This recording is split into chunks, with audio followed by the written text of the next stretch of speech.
Hey, my friends, how are you doing today? I come to you with another video. If you're a chin-chin lover, gather here. I mean Nigerian chin-chin. Gather here and let's go to my kitchen and let me show you how to make this easy peasy chin-chin recipe.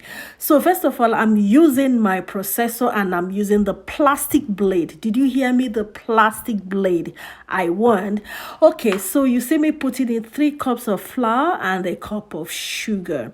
So this part, I am just taking it step by step so that you understand, because I know chin-chin can be challenging. If you get a hand of it, it's easy peasy and you can do it just within a short space of time. Okay, so I'm mixing all the ingredients, so catch the list of ingredients and the measurement on the screen. I will also put them together for you in the comment, not in the comment section, in my description box. Okay, so when you put all the dry ingredients there, you mix. Easy peasy. If you have a mixer, go for it.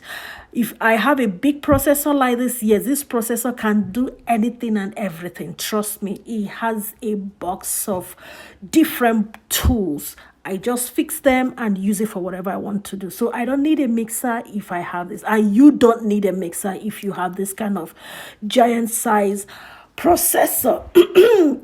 Okay, so that's just by the way, because sometimes we just buy too many kitchen gadgets and they repeat the same thing. So what I did, I mixed all the wet ingredients with the dry ingredients, as you can see on the screen, and it just mixed the dough. Easy peasy. I don't have to use my hands and stress my fingers, okay?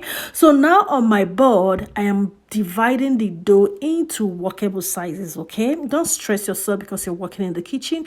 Just do you and be you. Do what is easy for you. Okay, what you can handle, what you can manage. At the end of the day, it is the result that speaks.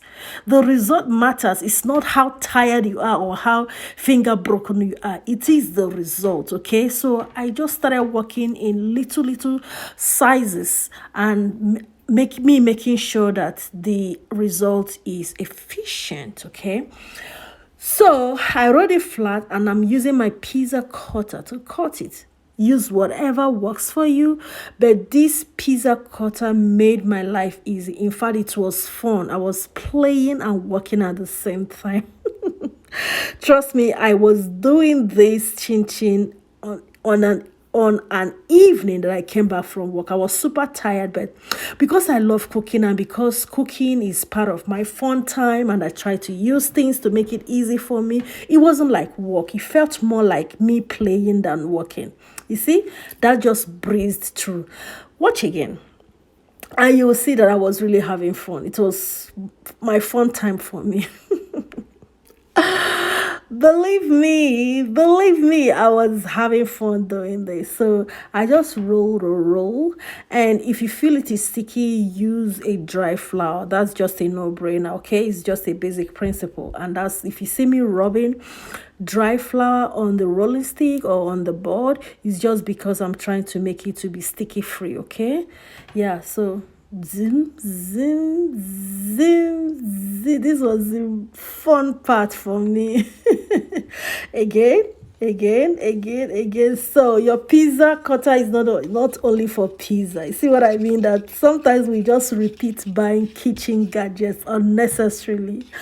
Well, if you have the money and the space, go for it, girl. But just to let you know that some things have multi-purpose, benefits. Okay, just like this pizza cutter, you see.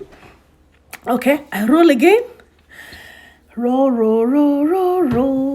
Just make it flat, and it depends on how chunky you want your chin-chin. If you want it fatter, go for it. Maybe if you want it stronger and crunchier, then you make your cutting sizes to be smaller and thinner. Is up to you. Here is just open-ended. Just do what works for you.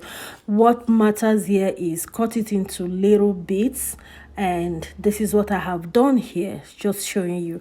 So chin-chin is a deep frying snack. Okay, it's a deep frying snack, and that's me putting some oil in the frying pan. And again, like I said, I like working with manageable sizes or portions that I can conquer. Okay, it's my kitchen, it's my food, it's my family, so I'm not wishing to stress myself. I just want to have fun cooking, and at the end of the day, I'll still have my life. Okay, so I try to work in manageable portions, and that's what I did here. And please don't stress yourself too much, okay? Because you're going to cook another day. Okay, so that's what I'm doing. I just took a little portion and started frying. Well, this is just for, for wisdom's sake. I was actually frying two portions. So there was another fryer in another burner behind the screen that I was also working with. So at the end of the day, I was frying with two frying pans, and it was easy. Within 10 minutes, I was done with that portion of, chin-chin dough that you saw me with. So again, you can work with two fry pans, or you can use your pot, you can use your frying pan. If you have a deep fryer, I have a deep fryer, but sometimes, working, with small portions like this kind of makes it easier for me. So whatever, works for you, please go for it. So that is it. And I fried on a medium heat, and you see, I didn't let it burn too much. Again, this is preference. Some people like it, brown, and some people like it light brown. Whatever works for you, just do, okay? And I'll spread it on my frying pan. On a flat surface. I used a tray, and it aired a little bit and cooled down, and once it did, I stored it in a jar.